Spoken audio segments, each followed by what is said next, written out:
श्री हरिदास जी शांतिपुर के समीप ही फुलिया नामक ग्राम में एकांत समझकर एक छोटी सी फूस की झोपड़ी बना करके श्री हरिदास जी रहते थे। निरंतर भगवान नाम ध्वनि कुटिया से निकलती रहती थी। संपूर्ण देश में विधर्मियों का शासन था, बड़ा कठोर शासन उनका। बंगाल में तो विधर्मियों की सत्ता ही थी। वो अपने धर्म पर अत्यधिक जोर देते थे कि हिंदू धर्म के अधिक से अधिक लोग इस धर्म को स्वीकार करें। कोई चू नहीं बोल सकता था उनके फरमान के आगे। ऐसा कठिन शासन, स्थान स्थान पर उनके धर्म का प्रचार हो रहा था। उनके धर्म प्रचार में जरा भी कोई विघ्न अगर उपस्थित कर दे तो बादशाह से उससे सीधे मृत्युदंड, ऐसा भयंकर से भयंकर पीड़ायुक्त दंड दिया जाता था। इधर इस कुल में जन्म होने के कारण और निरंतर नाम रटने के कारण विधर्मियों के हृदय में बड़ी पीड़ा हुई कि हमारे कुल में जन्म लेकर के भी ये हिंदुओं के ठाकुर का नाम जप करते हैं। काजी को बहुत कष्ट हुआ। पहले कुछ भेजे कि उनको समझा दो, वो नाम छोड़ दें और कुरान शरीफ के अनुसार वो इस्लाम को स्वीकार करें। वहां कौन सुनने वाला? जिसकी दृढ़ निष्ठा हो गई उसे कोई हिला नहीं सकता। फुलिया के आसपास पूर्ण शासन मानो एक बादशाह ही हो। गुराई नाम का काजी, बड़ा ही कठोर स्वभाव का। वो हरिदास जी के प्रति तो ऐसा जलने लगा, पूछो मत, ईर्ष्या का ठिकाना नहीं रहा उसके मुख। जब हरिदास जी के मुख से हरिनाम सुना तो जल गया। उसने सोचा कि हमारे धर्म में बड़ा भारी एक कलंक होगा और बहुत से जो धर्म परिवर्तन करना चाहेंगे, इस्लाम धर्म से हिंदू धर्म जाना चाहेंगे, उनका तो साहस बढ़ जाएगा। इनको ऐसा दंड दिया जाए कि कोई भूल करके भी हरि नाम ना ले। हरिदास जी का जन्म मुसलमान कुल में हुआ था। वो बस यही बादशाह से जाके कहा कि मुसलमान होकर हिंदुओं के ईश्वर का नाम लेता है, ये कुफ्र है, ये काफिर है, इसलिए इसका कत्ल कर देना हमारे धर्म शास्त्र के अनुसार उचित है। गोराई काजी ने विरुद्ध राज दरबार में अभियोग चला दिया हरिदास जी के ऊपर। राज आज्ञा हुई, तत्काल सैनिक भागे और हरिदास जी को गिरफ्तार कर लिया। मुलुकपति बादशाह के सामने हरिदास जी को पेश किया गया। देखा, दृष्टि में सिंहवत दृष्टि, मुख में नाम, चेहरे पर प्रसन्नता और तेज। एक बार कांप गया बादशाह देख करके हरिदास जी को। बड़ा तेज, बड़ी प्रसन्नता, निर्भयता नेत्रों में, और मुख में उन्हीं के सामने नाम चल रहा है, क्योंकि नाम आशिक, नाम कैसे छोड़ सकते हैं। उसने कहा इनको बैठने के लिए आसन दिया जाए। जहां बंदी बना के ले गया था वहां हरिदास जी को आसन दिया गया। हरिदास जी ने नम्रतापूर्वक मुलकपति के सामने बैठ गए। उसने दया दर्शाते हुए कहा कि आपको देखकर लगता है कि आपको दंड न दिया जाए, पर आपका जन्म मुसलमान के कुल में हुआ। मुसलमान के घर में जन्म होना ये अल्लाह की बड़ी कृपा से होता है। बादशाह ने कहा, और तुम मुसलमान के यहां जन्म लेकर काफिरों का आचरण करते हो, जानते हो तुम्हें नरक मिलेगा, कभी मुक्ति नहीं मिलेगी, क्योंकि कुरान शरीफ के अनुसार चलने पर तुम्हें मुक्ति मिलेगी। हम चाहते हैं कि तुम कुरान शरीफ को स्वीकार करो, हम तुम्हें दंड नहीं देना चाहते। बंद करो हरि नाम लेना, तुम तौबा बोलो, अर्थात गलती स्वीकार करो, प्रायश्चित करो, कलमा पढ़कर मोहम्मद साहब की शरण में जाओ, भगवान तुम्हारे अपराधों को क्षमा कर देंगे और तुम्हें मोक्ष प्राप्त होगा। मुलकपति की ऐसी सरल बात सुनकर हरिदास जी ने हाथ जोड़ा और कहा, महाशय, आपने जो कुछ कहा बिल्कुल आप अपने विश्वास के अनुसार ठीक कह रहे हैं। मेरा कोई विरोध नहीं आपसे, क्योंकि हर एक मनुष्य का विश्वास अलग अलग तरह का होता है। जिस तरह का दृढ़ विश्वास होता है उसी प्रकार उसको फल की प्राप्ति होती है। दूसरों के धमकाने से या किसी प्रलोभन से या भय से जो अपनी प्रीता को, अपने विश्वास को छोड़ देता है, कैसा विश्वासी रहा, उसे कभी परमात्मा तत्व की प्राप्ति नहीं होती। जो किसी भय से, किसी प्रलोभन से अपनी निष्ठा को छोड़ दे। आपने मुझे मृत्यु दंड का भय दिखाया, मोक्ष का प्रलोभन दिखाया, मैं नाम नहीं छोड़ सकता। यदि मैं नाम छोड़ दूं तुम्हारे कहने से, तब मेरी दुर्गति हो जाएगी। क्योंकि मैं भयवश या प्रलोभनवश नाम को छोड़ दूं तो मैं मान सकता हूं कि मेरी दुर्गति हो जाएगी। ऐसा करने से मैं नरक का भागी बनूंगा। पर मैं भगवान नाम निष्ठ हूं, इसलिए मेरा सर कलम कर दिया जाए तो हंसते हंसते कटवा लेंगे सर, लेकिन नाम नहीं छोड़ेंगे। इनकी ऐसी बात सुनकर के कुछ क्षण के लिए पूरी सभा मौन हो गई। भगवान नाम का प्रभाव, मुलकपति का हृदय पसीज उठा। इनकी वो सरल वाणी, इनका वो तेज, इतना आकर्षण, वो मौन हो गया। फिर थोड़ी देर में बोला कि तुम्हारी बातें हमारी समझ में कुछ कुछ आती हैं, लेकिन ये जितनी बातें तुमने कही ये सब हिंदू फकीरों की हैं। तुम्हें उचित नहीं है, तुम मुसलमान के कुल में जन्मे हो, तुम्हें मुसलमान के धर्म में ही विश्वास रखना चाहिए। हरिदास जी ने कहा, महाशय बिल्कुल आप ठीक कह रहे हैं। देखो भक्त का हृदय कैसा होता है, मेरा कोई आप पर विरोध का भाव नहीं, किंतु विश्वास तो अपने अधीन की बात नहीं है। पता नहीं हमारे ऊपर कैसे कृपा हो गई कि मुझे भगवान नाम पर विश्वास हो गया है। ऐसा भगवान नाम पर विश्वास नहीं कि किसी के कहने से छूट जाए या किसी भय से छूट जाए। कोई हिंदू ही बना रहे, इस पर आपका कोई जोर, कोई हिंदू मुसलमान बन जाए तो आपका कोई जोर चलेगा। मान लो कोई हिंदू बना है तो आप क्या करोगे? अगर कोई हिंदू मुसलमान बनना चाहता है तो आप उससे सहयोग करेंगे, रोकेंगे नहीं। अगर कोई मुसलमान हिंदू बन जाए तो क्या फर्क पड़ता है? अगर हिंदू मुसलमान बन सकता है तो मुसलमान भी हिंदू बन सकता है। श्री हरिदास जी ने सभा में ऐसा तर्क रखा। कोई हिंदू जब अपना विश्वास छोड़कर मुसलमान होने के लिए आता है तो आपने कभी उसे दंड दिया?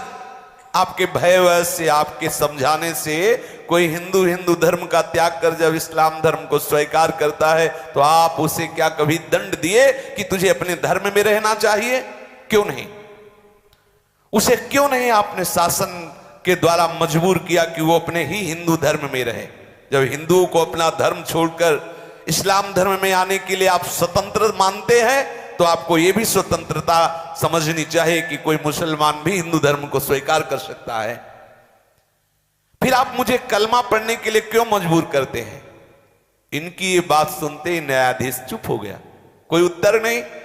गोराई काजी ने देखा यहां तो मामला बिल्कुल उल्टा हो रहा, बादशाह चुप हो रहा, फिर क्या होगा? वो जोर से बोला कि ये सब बातें हमें नहीं सुननी, हमें इनकी ये दलीलें सुननी नहीं है, इन्हें दंड देना है। अगर इनके विरुद्ध कोई कार्रवाई नहीं हुई, ये काफिर है, तो आप समझ लो धर्म की बड़ी हानि हो जाएगी। अधर्म करने वालों को दंड देना हमारा कर्तव्य है। इसलिए बादशाह से कहा या तो एक कलमा पढ़ना स्वीकार करें या दंड भोगना, दोनों में एक पसंद कर ले, छूट देते हैं। बेचारा मुलकपति मजबूर था, इस्लाम धर्म के विरुद्ध कुछ कह नहीं सकता था, काजियों के विरुद्ध न्याय करने की उसमें हिम्मत नहीं थी। उसने गोराई काजी की बात का समर्थन करते हुए कहा कि या तो तुम कलमा पढ़ो और या दंड स्वीकार करो। हरिदास जी ने निर्भीक स्वर में कहा, महाशय मुझे जो कहना था मैंने एक बार कह दिया, भारी से भारी दंड भी हंसते हुए स्वीकार करूंगा, लेकिन हरि नाम नहीं छोड़ूंगा। कितनी बड़ी बात! यहां एकांत में बोल लेना अलग बात है, जब सामने दंड दाता विराजमान है, शासनकर्ता विराजमान है, और उस सभा में ऐसा बोलना बहुत बड़ी हिम्मत की बात है। कोई भी दंड मुझे अपने विश्वास और निष्ठा से विचलित नहीं कर सकता, ऐसा ठाकुर हरिदास जी ने कहा। आप दंड की बात कहते हो, मैं भरी सभा में कहता हूं कि तलवार से मेरे अंग के टुकड़े टुकड़े कर दिए जाएं तो भी मेरे मुख से हरिनाम निकलेगा और कुछ नहीं। जब तक शरीर में श्वास लेने की ताकत रहेगी तब तक हरिनाम बोलूंगा, चाहे मेरे शरीर के टुकड़े कर दो इस सभा में, हरिनाम को छोड़ नहीं सकता। वो आपको जो भावे वो सो करो। हरिदास जी के ऐसे निर्भीक उत्तर को सुनकर मुलकपति किंकर्तव्य विमूढ़ हो गया। वो कुछ सोच नहीं पा रहा था हरिदास जी को क्या दंड दें। उसने गुराई काजी की तरफ देखा। मुलकपति के भाव को समझकर गुराई काजी ने कहा, हुजूर जरूर दंड देना चाहिए, इसे माफ मत करना। यदि इसे दंड नहीं दिया गया तो मनमानी बहुत लोग करने लगेंगे और इस्लाम धर्म के अस्तित्व का ही भाव संकट में पड़ जाएगा। बादशाह ने कहा, मुझे तो नहीं सूझता कि इन्हें क्या दंड दें, तुम ही निश्चय करो इन्हें क्या दंड दिया जाए।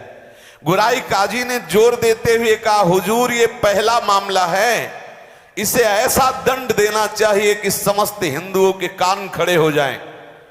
कोई भी हिंदू हमारे इस्लाम धर्म के विरुद्ध आचरण न करे और जो इस्लाम धर्म अर्थात मुसलमान जन है वो भयभीत हो जाए कि कभी हिंदू धर्म को स्वीकार न करें। ऐसा कड़ा दंड दिया जाए, किसी की हिम्मत न पड़े। वैसे तो इसे प्राण दंड ही देना चाहिए, पर सीधे साधे प्राण दंड दे देना ये इसके पापों का प्रायश्चित नहीं होगा। गुराई काजी ने कहा, सोचो नाम जापक के लिए इसकी पीठ पर बेत और कोड़े बरसाते हुए 22 बाजारों में ले जाया जाए और इतना मारा जाए कि कोड़े और बेतों की मार पड़ते पड़ते मर जाए। ऐसा इसे दंड दिया जाए जिससे किसी की हिम्मत नहीं होगी इस्लाम धर्म के विरुद्ध बोलने की। बादशाह ने विवश होकर आज्ञा पास कर दी। जल्लादों को हुक्म हो गया, कोड़े और बेतों की वर्षा करते हुए 22 बाजारों में हरिदास जी को जान से मार दिया जाए। बांध लिया गया हरिदास जी को, पीठ पर वहीं सामने ही बेत और कोड़े बरसना शुरू हुए। सोचो, अब उनके सुकुमार शरीर पर जे भी कोड़ों की आघात जोर से जल्लाद लोग मारते कोड़ा तो वैसे ही खाल वो कोड़े में लगी हुई चली जाती। घाव हो, उन घावों पर बेत ऊपर से बरसते, कोड़े बरसते। हरिदास जी की शरीर की पूरी खाल उधड़ गई, मांस दिखाई देने लगा, पीठ से रक्त की धारा बहने लगी। निर्दयी जल्लाद उन घावों पर बेत की वर्षा करते। हरिदास जी के मुख से वही हरिनाम, एक क्षण के लिए भी हरिनाम नहीं रुका। कोड़ों और बेतों की वर्षा हो रही है।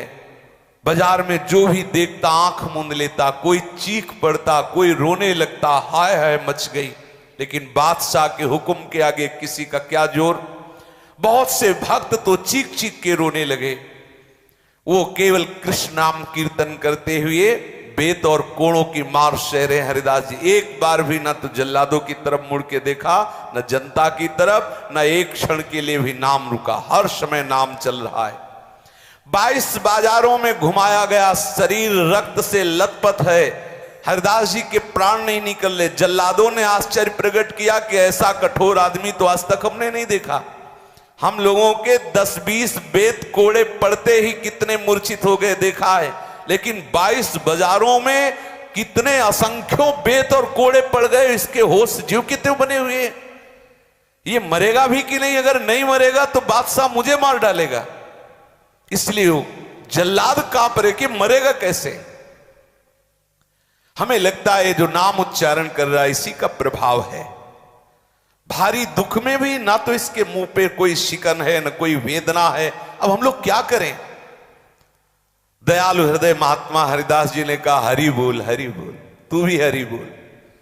बोले अब भी वो बोलता है हरि बोल, हरि बोल। ऐसे कह के फिर हरिदास जी आनंद मगन हो रहे, ये भी हरि बोल बोल रहे, इनका भी कल्याण हो जाएगा, इसलिए आनंद हो रहा है। ऐसे जल्लादों के मुख से हरि नाम निकला, इनका भी कल्याण हो जाएगा।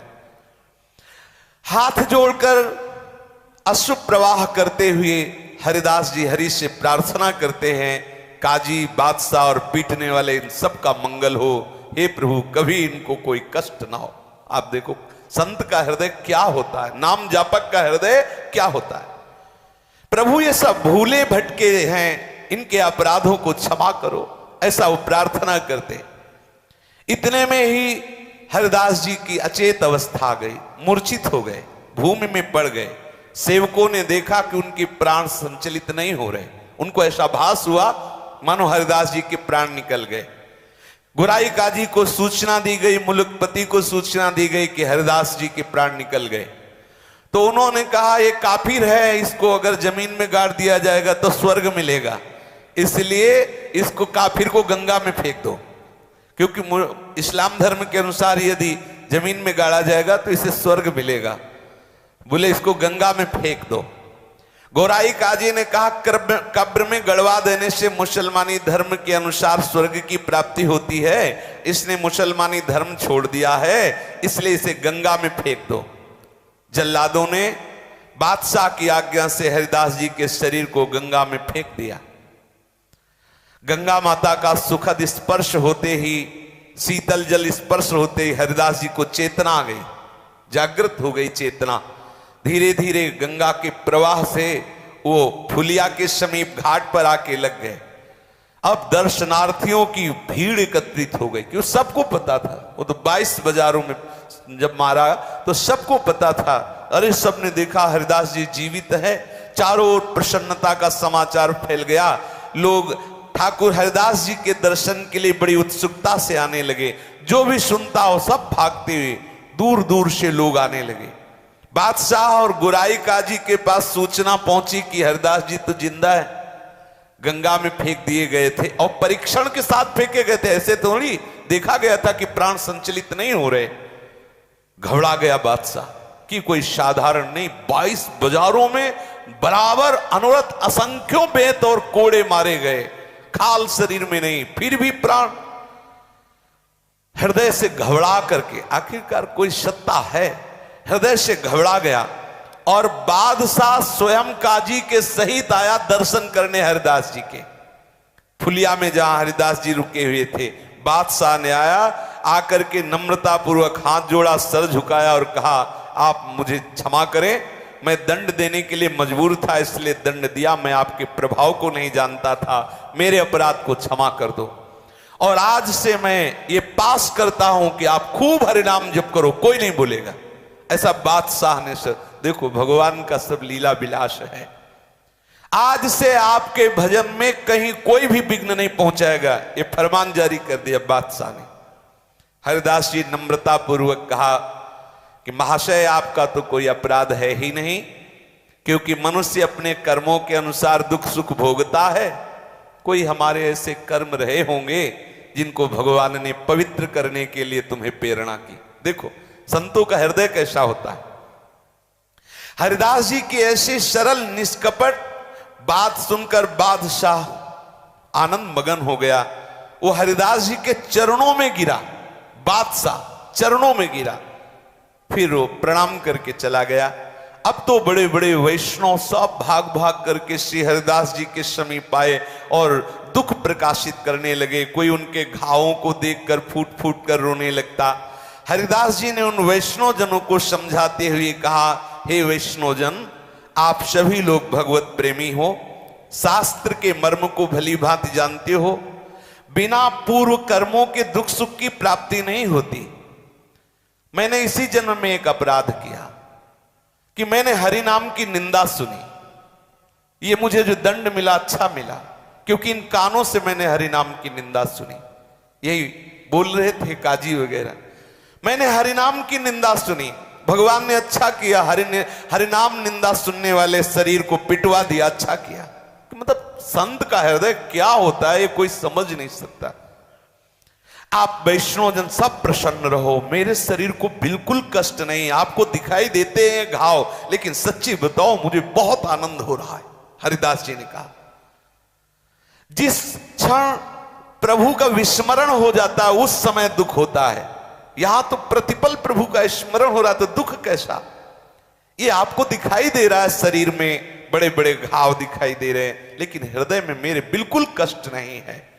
इनके ऐसे उत्तर से सभी वैष्णवजन बड़े संतुष्ट हुए। हरिनाम कीर्तन करते हुए सब वैष्णवजन अपनी अपनी कुटिया को गए। श्री हरिदास जी भगवती भागीरथी के तट पर फुलिया ग्राम के समीप रहने लगे। वहां कौन सी कमी रह गई, जब बादशाह के चरणों में प्रणाम किया तो सोचो कौन सा वैभव उनके लिए दुर्लभ है जो भगवान के चरणों के आश्रित है। अब शांतिपुर से अद्वैताचार्य जी नित्य आते हरिदास जी के समीप। आचार्य ने पुत्र की भांति प्यार करते, अद्वैताचार्य जी पुत्र की तरह प्यार करते हो, ये उन्हें पिता से भी बढ़कर मानते। फुलिया के सभी ब्राह्मण वैष्णव धनी मानी पुरुष रोज दर्शन करने आते श्री ठाकुर हरिदास जी के, बड़ा आदर सत्कार करते। अब आप विचार कीजिए किस कुल में जन्मे, और नाम का महत्व देखो। सब ब्राह्मण वैष्णव सब आके प्रणाम करते हैं, सब चरण धूलि माथे पे लेते हैं। ये नाम की कितना भयानक दंड दिया गया, क्या बिगाड़ पाया कोई? नाम का प्रभाव देखो। वही बादशाह वही काजी आके चरणों में गिरे। श्री हरिदास जी के मुख से सदा हरिनाम निकलता रहता। निरंतर के कीर्तन के प्रभाव से इनके रोम रोम से हरिनाम की ध्वनि प्रकट होती। अगर कोई हरिदास जी के सामने जरा सी कोई भगवान की बात कर, सुनते ही अशुभ प्रवाह होने लगता, मूर्छित हो जाते, एक साथ शरीर में साफ सात्विक भाव प्रकट हो जाते।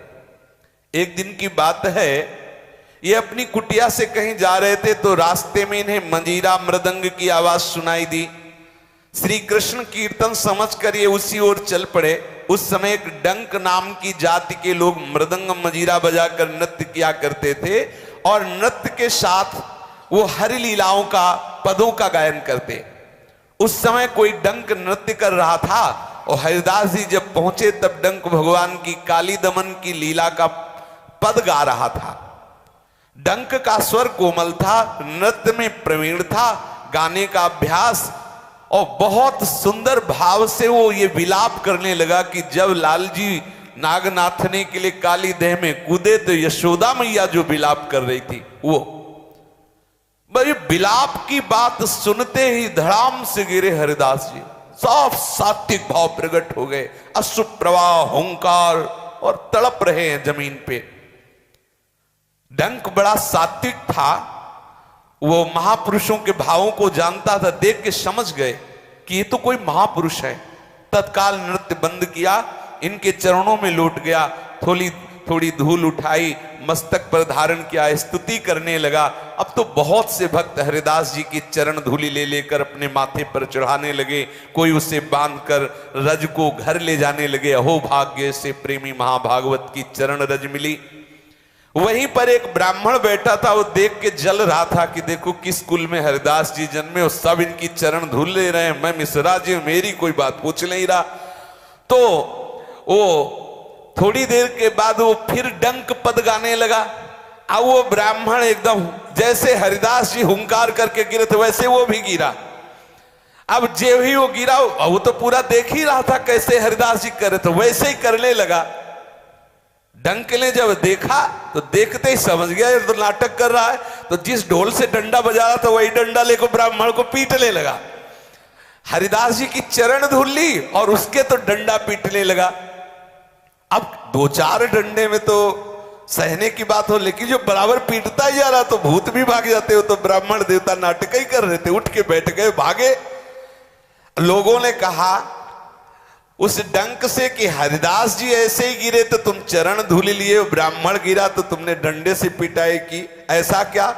तो डंक ने कहा हरिदास जी महाभागवत हैं, इनमें वास्तविक सात्विक भाव है, भगवत भाव है। और ये ब्राह्मण दंभ कर रहा था, ये प्रशंसा के लिए नाटक कर रहा था, और ढोंग को ठीक करने के लिए स्तुति पूजा नहीं, उसके लिए तो पिटाई चाहिए। ऐसा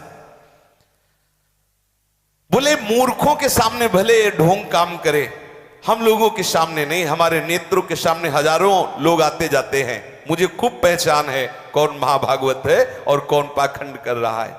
हरिदास जी सचमुच महान रत्न है, उनके रहने से भारत देश पवित्र है। आप लोग बड़े भाग्यवान हैं जो ऐसे महापुरुष का दर्शन पा रहे हैं। डंक की बात सुनकर सभी को परम प्रसन्नता हुई और सब लोग हरिदास जी की भूरी भूरी प्रशंसा करने लगे। महात्मा हरिदास जी फुलिया के पास ही पुण्य सलीला मां गंगा के किनारे पर एक गुफा में रहते थे। अब तो हरिदास जी की ख्याति फैल गई थी, बहुत हजारों की भीड़ दर्शन करने आती। नित्य प्रति सैकड़ों लोग गंगा स्नान करने आते। जैसे गंगा जी पे श्रद्धा वैसे ही हरिदास जी पे श्रद्धा, सब आते हरिदास जी को प्रणाम करते, उनकी चरण धूल माथे पे लगाते। अब एक बात थी कि इस गुफा के समीप जो आता बड़ी जोर से खुजली पैदा हो जाती सबके, और सब परेशान हो जाते। हरिदास जी को कभी खुजली नहीं हुई।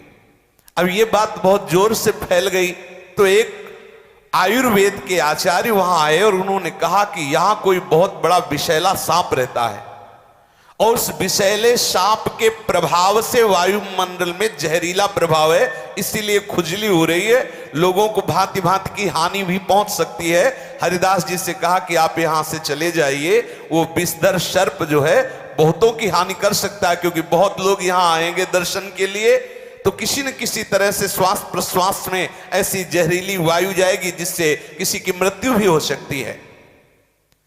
हरिदास जी ने कहा कि भाग तो नहीं सकते यहां से,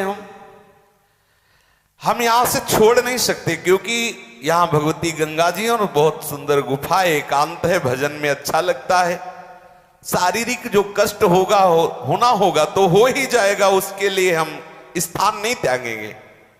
लेकिन उसने आग्रह किया कि आपकी बात नहीं, केवल बहुत हजारों लोग दर्शन करने आते हैं, हजारों लोगों को कष्ट होगा। तो हरिदास जी ने कहा कि कल तक का समय दीजिए, अगर कल तक सबके सामने सांप यहां से निकल के नहीं चला जाएगा तो हम कुटिया छोड़ देंगे और चले जाएंगे। हरिदास जी कीर्तन में मगन हो गए। बड़ा आश्चर्य, सब लोग हरिदास जी के समीप कीर्तन कर रहे थे, उसी समय देखा कि एक दूर से अंधकार का नाश करते हुए एक प्रकाश पैदा हुआ। सभी भक्त आश्चर्य के साथ देख रहे थे और विचित्र रंग बिरंगा बड़ा भयंकर सर्प फण फैलाए हुए उधर से, वो जो प्रकाश था वो मणिधर सर्प की मणि चमक रही थी, उसके मस्तक की मणि प्रकाश फैला रही थी। सभी ने देखा कि सर्प वहीं जहां हरिदास जी कीर्तन कर रहे थे दूर से निकल करके और दाहिने करते हुए कीर्तनकार भक्तों को, और वहां से सबने देखा। दर्शनार्थियों को बड़ा आनंद हुआ कि हरिदास जी के देखो नाम का प्रभाव, ये भयंकर विषधारी सर्प अपने आप यहां से छोड़कर चला गया। श्री हरिदास जी फुलिया में रहते हुए गंगा जी का सेवन करते, अद्वैताचार्य जी का सत्संग करते। उसी सप्तग्राम में हिरण्य और गोवर्धन मजूमदार नाम के दो धनी जमींदार भाई निवास करते थे। उनके कुल पुरोहित परम वैष्णव शास्त्रवेत्ता पंडित बलराम आचार्य थे। आचार्य महाशय वैष्णवों का बड़ा ही आदर सत्कार किया करते थे। अद्वैताचार्य जी से उनकी अत्यंत घनिष्ठता थी। दोनों ही विद्वान थे, कुलीन थे, भगवत भक्त थे और देश काल के मर्मज्ञ, देश काल के मर्म को जानने वाले। हरिदास जी कभी कभी सप्तग्राम में जाकर बलराम आचार्य जी के यहां भी रहते थे। आचार्य इनकी नाम निष्ठा देखकर बहुत प्रभावित थे, बड़े प्रसन्न होते हरिदास जी को देखकर और हृदय से लगा लेते, पुत्र की तरह दुलार करते। गोवर्धन मजूमदार के पुत्र रघुनाथ दास जी अभी बालक थे, वो जब हरिदास जी को नाम जपता देखते तो उनके मन में विकलता हो जाती, मैं कब नाम जप करूं। ये वही रघुनाथ दास जी जिनकी महिमा गाई जाती है, सोवत हु रसना रटे राधा कृष्ण सुना। आचार्य ने मजूमदार की सभा में ले गए। मजूमदार महाशय अपने कुल गुरु के चरणों में अत्यंत श्रद्धा रखते थे, वैष्णव भक्तों का यथेष्ट आदर करते थे। अपने कुल गुरु के साथ हरिदास जी को आया देखकर हिरण्य और गोवर्धन दोनों भाइयों ने आचार्य के सहित हरिदास जी को उठकर अभ्यर्चना की, शिष्टाचार किया और उन्हें बैठने के लिए आसन दिया। हरिदास जी बिना किसी रोक टोक के निरंतर मुख से नाम जपते रहते। सभी लोग देखकर आश्चर्य के, इनको किसी के प्रणाम नमस्कार से कोई मतलब नहीं। ये नाम कितने नाम निष्ठ महाभागवत है, सब देखकर आश्चर्यचकित होते। निरंतर नाम चल रहा है, इनके निरंतर नाम जप को देखकर कोई ऐसा नहीं होता जो एकदम आसक्त ना हो जाए। ये देखो नाम जापक में एक विशेष आकर्षण होता है। बहुत से पंडित लोग भी वहां बैठे हुए थे। भगवान नाम जप का प्रसंग आने पर पंडितों ने नम्रता पूर्वक पूछा कि भगवान नाम जप का अंतिम फल क्या है, इससे किस प्रकार के सुख की प्राप्ति होती है? क्या हरिनाम जप से सभी दुखों का नाश हो जाएगा? क्या केवल नाम जप से मोक्ष मिल जाएगा? हरिदास जी ने उस सभा के पंडितों से हाथ जोड़ करके कहा, महानुभावों, मैं तो बहुत नीच हूं, आप तो ब्राह्मण देवता हैं, बड़े शास्त्रज्ञ हैं, धर्म के मर्म को भली भांति जानने वाले हैं, वैष्णव ग्रंथों का, शास्त्रों का स्वाध्याय किया है, मैं आपके सामने क्या बोलूं? किंतु जब आपने प्रश्न किया है तो मैं आपको इतना बता देता हूं कि भगवान नाम से क्या नहीं हो सकता, कौन सा सुख नहीं मिल सकता। भगवान नाम सर्वश्रेष्ठ महामहिमा में है। जो भगवान नाम जप करता है उसके हृदय में अखंड प्रसन्नता विराजमान हो जाती है, क्योंकि नाम नामी को घसीट कर हृदय में प्रकाशित कर देता है। सर्वश्रेष्ठ फल नाम नामी को आकर्षित करके हृदय में प्रकाश, भगवान को बांध लेता है नाम। हृदय से कभी जा नहीं सकते जिसके हृदय में नाम चलता है। नाम जप करने वाला यदि मोक्ष चाहे तो मोक्ष मिल जाए, दुखों का अत्यंता भाव हो जाए, सगुण निर्गुण जो ज्ञान चाहे वो सब ज्ञान प्राप्त हो जाए। जिसका अंतिम ध्येय है नाम, क्या नहीं प्राप्त हो सकता। पंडितों की सभा में हरिदास जी ने कहा, कहीं भी रहे, कैसी भी परिस्थिति में रहे, किसी भी योनि में रहे, निरंतर भगवान नाम जो स्मरण कर रहा है, भगवान उससे कभी पृथक नहीं रह सकते। नाम जापक के साधक का अंतिम लक्ष्य है, भगवान नाम के साधक का साध्य भी साधन भी सब नाम ही है। नाम जापक का लक्ष्य नाम है, कभी नाम न छूटे। भगवान नाम से जो अन्य किसी फलों को चाहता है वो भी उसका रहस्य नहीं जान पाया। नाम का फल है नाम में प्रीति हो जाए, क्योंकि जिसे नाम में प्रीति है मोक्ष, प्रेम, भगवत प्राप्ति, तत्व ज्ञान, सगुण निर्गुण जो सब आ जाएगा हृदय में। यदि आप इसके सिवा और कुछ जानते हो तो बताएं। हरिदास जी ने कहा, इनकी ऐसी युक्ति युक्त सार गर्भित मधुर वाणी सुनकर सभी को प्रसन्नता हुई। सभा में गोपाल चक्रवर्ती नाम का बैठा हुआ आदमी था, वो बड़ा तार्किक था। हरिदास जी की बात का खंडन करते हुए खड़ा हुआ और बोला, केवल भावुकता की बातें मत बोलो, पढ़े लिखे तो हो नहीं, नाम जोर से उच्चारण करते हो, बस कह दिया सब हो जाएगा नाम से, शास्त्रों का अध्ययन किया है। अब हरिदास जी चुप हैं। भगवान नाम से कहीं दुखों का नाश होता है, ऐसा उसने बोला। बड़ा अपने को पंडित समझता था। शास्त्रों में जो भगवान नाम की महिमा गाई गई है वो केवल अर्थवाद है। ये देखो घोर नामापराध। जो पंडिताभिमानी जन हैं, जिनको शास्त्रों का अभिमान है, वो बुद्धि ऐसी जिनकी है कि अरे ये केवल स्तुति में, बहुत बड़ा अपराध है, यथार्थ बात नहीं है, ये तो स्तुति परक बात है, ऐसा उसने कहा। हरिदास जी इतना सुनते ही आवेश में आ गए।